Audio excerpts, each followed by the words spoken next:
Hey everybody, and welcome to week 2 of our class. In week 1, we covered a lot of ground. We're not normally going to have that much stuff to review and read and all that type of thing. From one week to the next, we'll be doing a little more hands-on type of work. But so I'm glad to be able to get through that. And for all those of you that were able to complete all the things on the checkbox list of all of the week 1 activities, congratulations. You spotted yourself 30 points in class. Nothing wrong with that. Pretty easy, actually.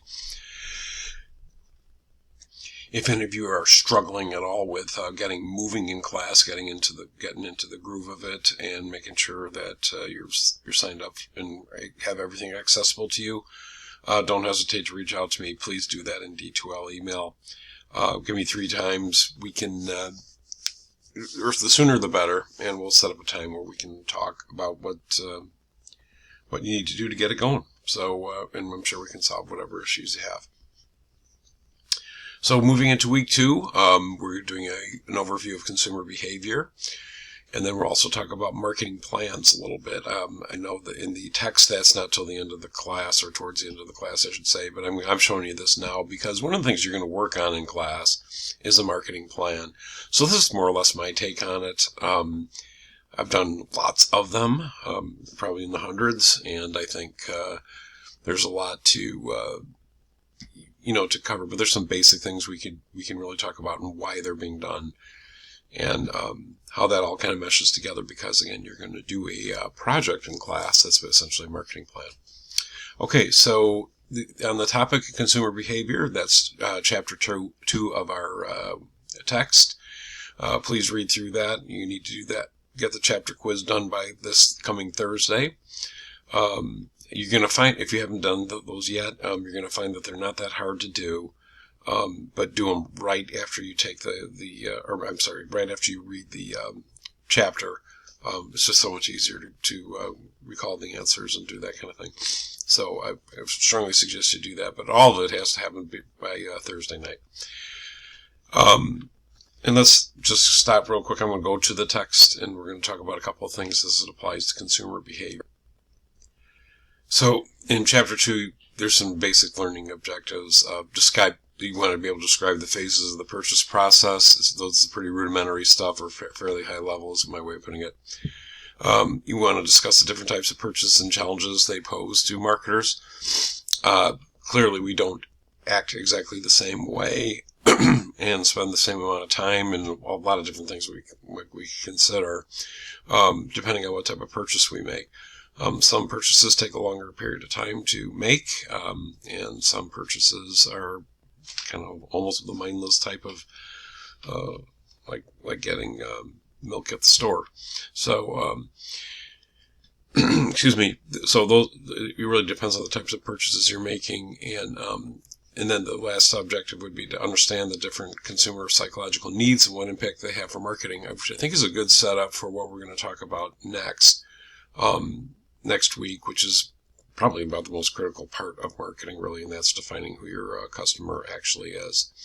Okay, so in the managerial framework, as marketing management framework here, we're going to be talking about the customer, which is one of the 5 C's, and we're going to go through some of what else goes into that as we go into next week's material as well. Okay, so those are the types of things that you're going to work on this week. The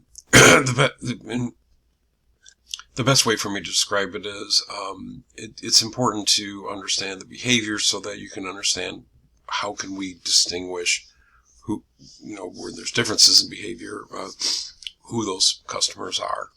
And that's what we're going to be taking a look going forward. So this is good fundamental or foundational information for you to have to start understanding who the actual target customer is.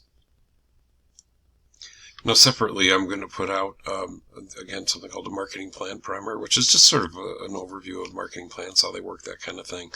There's 2 important supplemental pieces of information this week, which I really think is important for you to talk about. One is time to market. Why is it? What is it, and why does it matter? It's a really important article to understand, because time to market for new products has fallen just tremendously, and it's a great article that helps you to understand what goes on, what's driving that, and how it's being utilized. And then Agile Marketing, which is a way of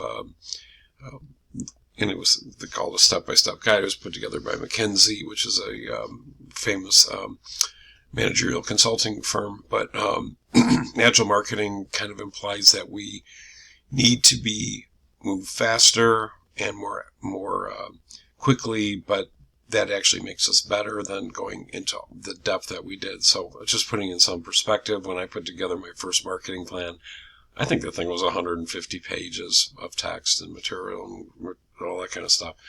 It was huge. It was a tome. It was insane. It took forever for a long time to put together, plus a lot of research and all that. That's been replaced by, hey, don't go into as much depth, but let's move more quickly. And there's lots of reasons for that. So it's a very good article to read for that reason. And then I'm going to introduce to you our class project. Don't get into that stuff until you've kind of gone through the week's material. And certainly don't get into what Milestone 1 is about until you've really read and understood what goes into the term project. So the piece of caution I'm going to use for you there is pay very close attention to the final project background information. There's a lot of stuff in there that you're going to be able to use throughout the actual project. And it's very, very important that you understand that background information very well before you try to take on the project itself. Okay, so we've got a few things to do, but it's not quite as heavy as it was last week.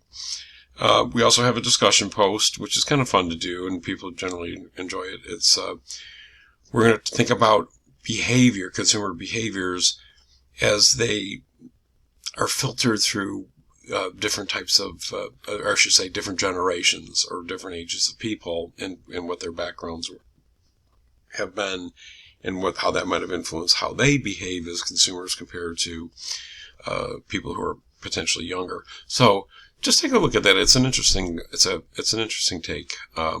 It actually gets you thinking about, okay, it really does matter who our target customer is, because they act very differently for lots of different reasons. So that discussion post is usually kind of fun to do. All right, so that's what we have for the week. If you have any questions, please let me know. Don't hesitate to reach out. You still have time to sign up for a one-on-one with me if you have not done that. I think they're very beneficial. I can tell you this, honest to goodness, students that participate in that one-on-one, establish that relationship, do better in class. It's just that simple. I don't think there's a lot to it, but it's just a simple reality. Okay, so please feel free to go in there and go ahead and sign up for that if you haven't done that yet. All right, so again, if there's any questions, let me know in D2L, and I wish you the best of luck this week.